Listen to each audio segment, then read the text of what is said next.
भक्तगणों, आज आपको भगवद गीता तीसरे अध्याय का शेष भाग हिंदी में सुनाऊंगा। आप इसको ध्यानपूर्वक सुने और इस चैनल को लाइक करें, सब्सक्राइब जरूर करें। कृष्ण भगवान आपका और आपके परिवार कल्याण करेंगे। सुनिए। अर्जुन के मन में यह बात आ सकती है कि मैं यह युद्धरूप घोर कर्म न करके यदि भिक्षावृत्ति से अपना निर्वाह करता हुआ शांतिमय कर्म में लगा रहूं तो सहज ही राग देश से छूट सकता हूं।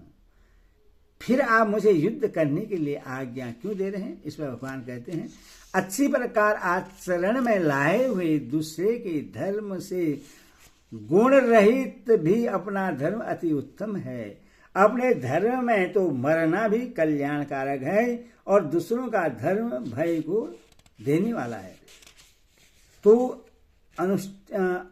अनुष्ठात विशेषण के सहित परधर्मार्थ पद किस धर्म का वाचक है और उसकी अपेक्षा गुण रहित स्वधर्म को अति उत्तम बतलाने का क्या भाव है?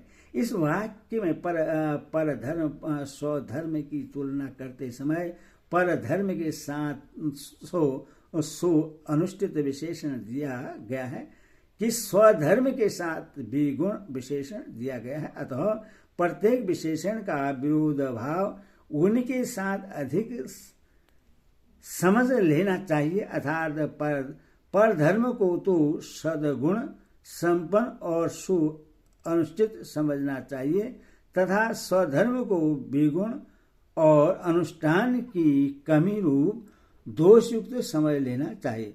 साथ में यह बात भी ध्यान में रखनी चाहिए कि वैश्य और क्षेत्रीय आदि की अपेक्षा ब्राह्मण के विपरीत धर्म में अहिंसादि सद्गुणों की बहुलता है। गृहस्थ की अपेक्षा संन्यास आश्रम के धर्म में सद्गुणों की बहुलता है। इसी प्रकार शूद्र की अपेक्षा वैश्य और क्षेत्रीय के कर्म अधिक गुणयुक्त हैं। अथवा ऐसा समझने से यहाँ यह भाव निकलता है कि जो कर्म गुणयुक्त हो और जिनका अनुष्ठान भी पूर्णतः किया गया हो किंतु वे अनुष्ठान करने वाले के लिए विहित न हो, दूसरों के लिए ही विहित हो, वैसे कर्मों का वाचक यहाँ स्वनुष्ठिता विशेषण के सहित परधर्मार्थ पद है।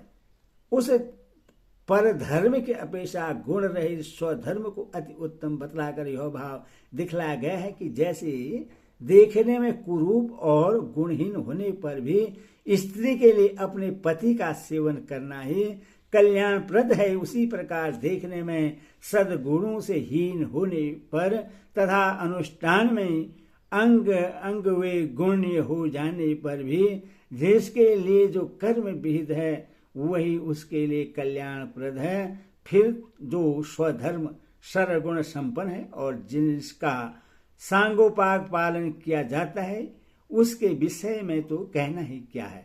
स्वधर्म पद किस धर्म का वाचक है? वर्ण आश्रम स्वभाव और परिस्थिति के अपेक्षा से जिस मनुष्य के लिए जो कर्म शास्त्र ने नियत कर दिए हैं उसके लिए वही स्वधर्म है। अभिप्राय यह है कि झूठ कपट चोरी हिंसा ठगी व्यभिचार आदि निषिद्ध कर्म तो किसी के भी स्वधर्म नहीं है और काम्य कर्म भी किसी के लिए अवश्य कर्तव्य नहीं है। इस कारण उनकी गणना भी यहाँ किसी के स्वधर्म में नहीं है।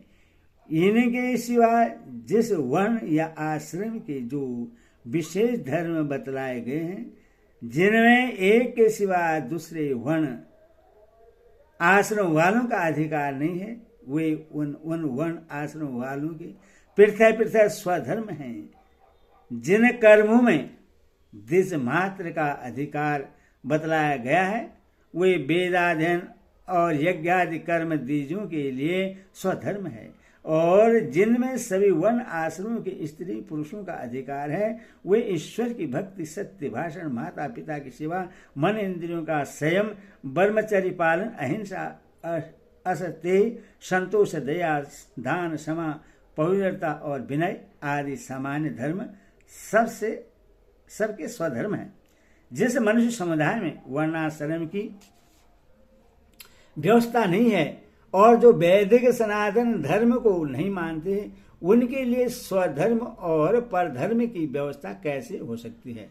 वास्तव में तो वर्णाश्रम की व्यवस्था समस्त मनुष्य समुदाय में होनी चाहिए और वैदिक सनातन धर्म भी सभी मनुष्य के लिए मान्य होना चाहिए। अतः जिस मनुष्य समुदाय में वर्ण आश्रम की व्यवस्था नहीं है, उनके लिए स्वधर्म और परधर्म का निर्णय करना कठिन है। तथापि इस समय धर्म संकट उपस्थित हो रहा है और गीता में मनुष्य मात्र के लिए उद्धार का मार्ग बतलाया गया है।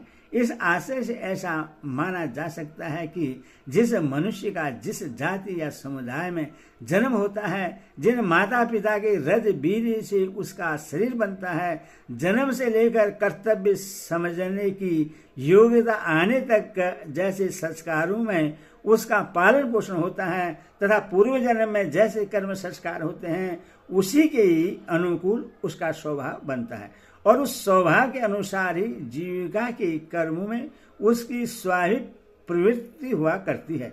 अतः जिस मनुष्य समुदाय में वर्णाश्रम की व्यवस्था नहीं है, उसमें उनके स्वभाव और परिस्थिति की अपेक्षा जिसके लिए जो विहित कर्म है, अर्थात उनकी इस लोक और परलोक की उन्नति के लिए किसी महापुरुष के द्वारा जो कर्म उपयुक्त माने गए हैं, अच्छी नियत से कर्तव्य समझकर जिनका आचरण किया जाता है, जो किसी भी दूसरे के धर्म और हित में बाधक नहीं है तथा मनुष्य मात्र के लिए जो सामान्य धर्म माने गए हैं, वही उनका स्वधर्म है और उसके विपरीत जो दूसरों के लिए भीत है और उसके लिए भीत नहीं है, वह परधर्म है।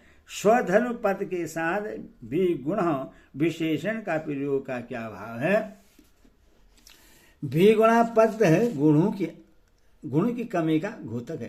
क्षेत्रीय का स्वधर्म युद्ध करना, दुष्टों को दंड देना आदि है। उस समय अहिंसा और शांति आदि गुणों की कमी मालूम होती है। इसी तरह वैश्य के कृषि आदि कर्मों में भी हिंसा आदि दोषों की बहुलता है। इस कारण ब्राह्मणों के शांतिमय कर्म की अपेक्षा वे बेगुण यानी गुणहीन हैं, एवं शूद्र के कर्म वैश्यों और क्षेत्रों की अपेक्षा भी निम्न श्रेणी के हैं। इसके सिवा उन कर्मों के पालन में किसी अंग का छूट जाना अनुष्ठान की कमी है। उपयुक्त प्रकार से स्वधर्म के गुणों की और अनुष्ठान की कमी रहने पर भी वह पर धर्म की अपेक्षा कल्याणप्रद है। वही भाव दिखलाने के लिए स्वधर्म के साथ विगुण विशेषण दिया गया है। अपने धर्म में तो मरना भी कल्याणकारक है। इस कथन का क्या अभिप्राय है।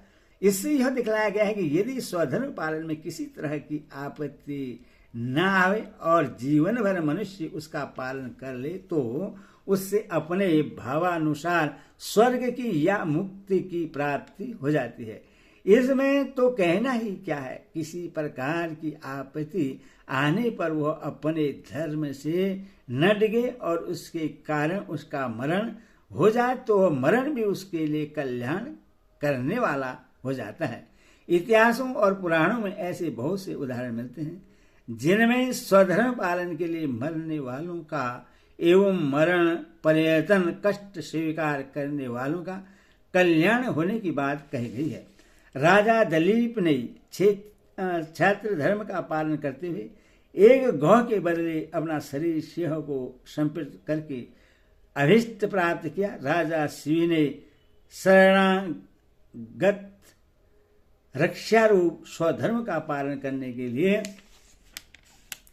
एक कबूतर के बदले में अपने शरीर का मांस बाज को देकर मरना स्वीकार किया और उससे उनके अभिष्टों की सिद्धि हुई। प्रहलाद ने भगवत भक्ति रूप स्वधर्म का पालन करने के लिए अनेकों प्रकार के मृत्यु के इस साधनों को सहज स्वीकार किया और इससे उनका परम कल्याण हो गया। इसी प्रकार के और भी बहुत से उदाहरण मिलते हैं। महाभारत में कहा गया है, नंग जातु कामानो भयानो लोभादो धर्मो तय जे जीवितस्यामि हेतुः नित्यो धर्मो सुख दुखे तव नित्य जीवो नित्यो हेतुरस्य तव नित्य। अर्थात मनुष्य को किसी भी समय काम से, भय से, लोभ से या जीवन रक्षा के लिए भी धर्म का त्याग नहीं करना चाहिए, क्योंकि धर्म नित्य है और सुख दुख अनित्य हैं तथा जीव नित्य है और जीव का हेतु अनित्य है। इसीलिए मरण संकट उपस्थित होने पर भी मनुष्य को चाहिए कि वह हंसते हंसते मृत्यु को वरण कर ले, पर स्वधर्म का त्याग किसी भी हालत में न करे। इसी में उसका सब प्रकार से कल्याण है। दूसरों का धर्म भय देने वाला है, इस कथन का क्या अभिप्राय है? इससे यह दिखलाया गया है कि दूसरों के धर्म का पालन यदि सुखपूर्वक होता हो तो भी वह भय देने वाला है।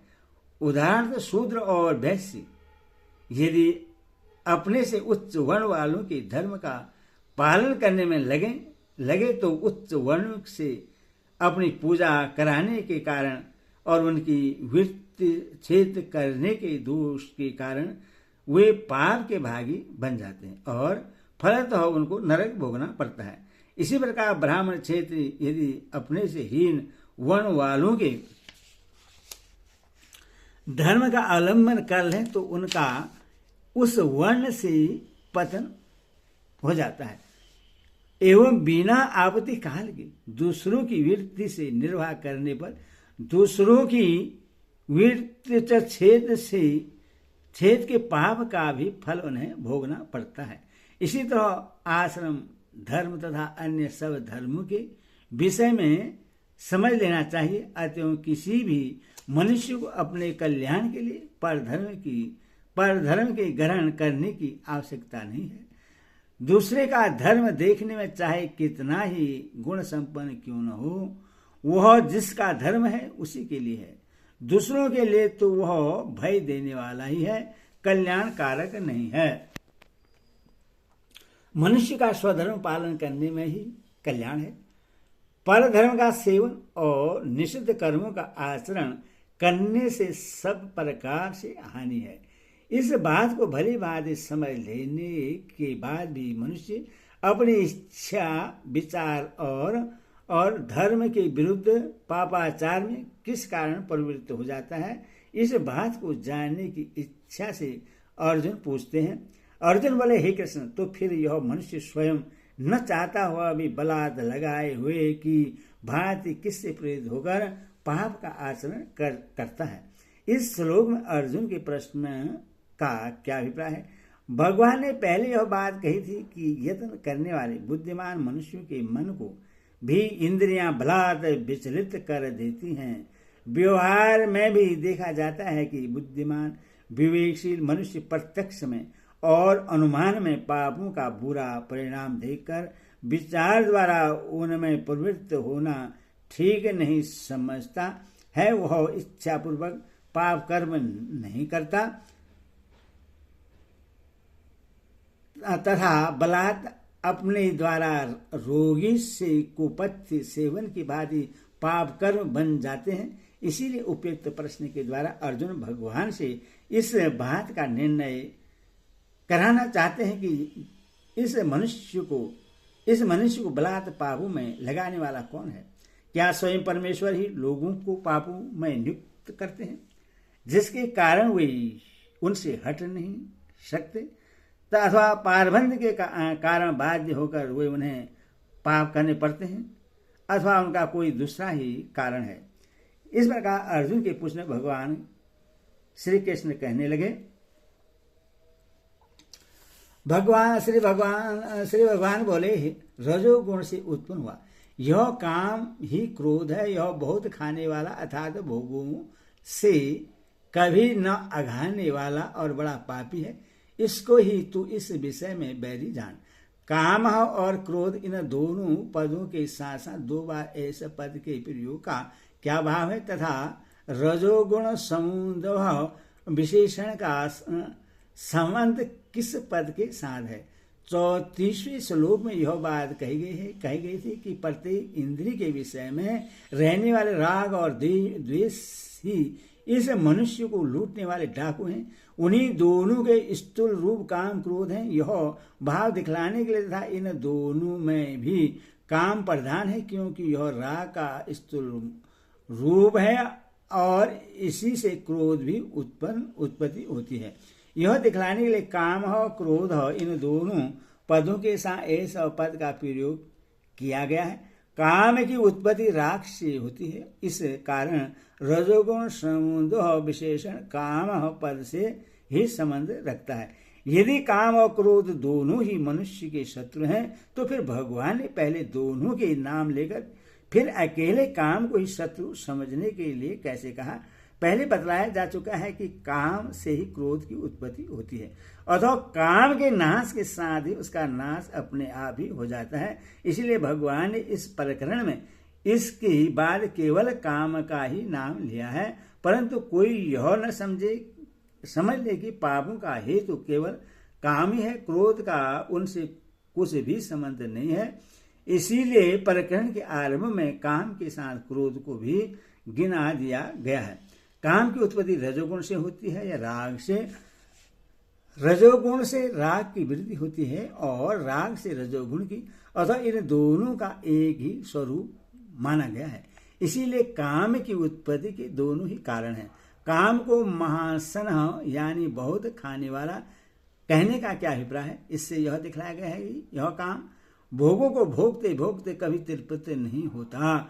जैसे घृत और ईंधन से अग्नि बढ़ती है, उसी प्रकार मनुष्य जितने ही अधिक भोग भोगता है, उतना ही अधिक उसकी भोग तृष्णा बढ़ती जाती है। इसलिए मनुष्य को यह कभी न समझना चाहिए कि भोगों का प्रलोभन देकर मैं शाम और दान नीति के दीदी से काम रूप भैरी पर विजय प्राप्त कर लूंगा। इसके लिए तो दंड नीति का ही प्रयोग करना चाहिए। काम को महापापा यानी बड़ा पापी कहने का क्या भाव है? इससे यह भाव दिखलाया गया है कि सारे अनर्थों का कारण यह काम ही है। मनुष्य को बिना इच्छा पापों में नियुक्त करने वाला न तो पारबंध है और न ईश्वरी है। यह काम ही इस मनुष्य को नाना प्रकार के भोगों में आसक्त करके उससे बलात् पापों में प्रवृत्त करता है। इसीलिए यह महान पापी है। इसी को तू इस विषय में बैरी जान। इस कथन का क्या भाव है? इससे यह भाव दिखलाया गया है कि जो हमें जबरदस्ती ऐसी स्थिति में ले जाए कि जिसका परिणाम महान दुख या मृत्यु हो, उसको अपना शत्रु समझना चाहिए और यथासंभव शीघ्र से शीघ्र उसका नाश कर डालना चाहिए। यह काम मनुष्य को उसकी इच्छा के बिना ही जबरदस्ती पापों में लगाकर उससे जन्म मरण रूप और नरक भोग रूप महान दुखों का भागी बनाता है। अतः कल्याण मार्ग में इसी को अपना महान शत्रु समझना चाहिए। ईश्वर तो परम दयालु और प्राणियों के सुहृदय हैं। वे किसी को पापों में कैसे नियुक्त कर सकते हैं? और पारबंध पूर्वकृत कर्मों के भोग का नाम है। उसी में किसी को पापों में प्रवृत्त करने की शक्ति नहीं है। अतः पापों में प्रवृत्त करने वाला बैरी दूसरा कोई नहीं है, यह काम ही है। हरि ओम तत्सत। हरि ओम तत्सत।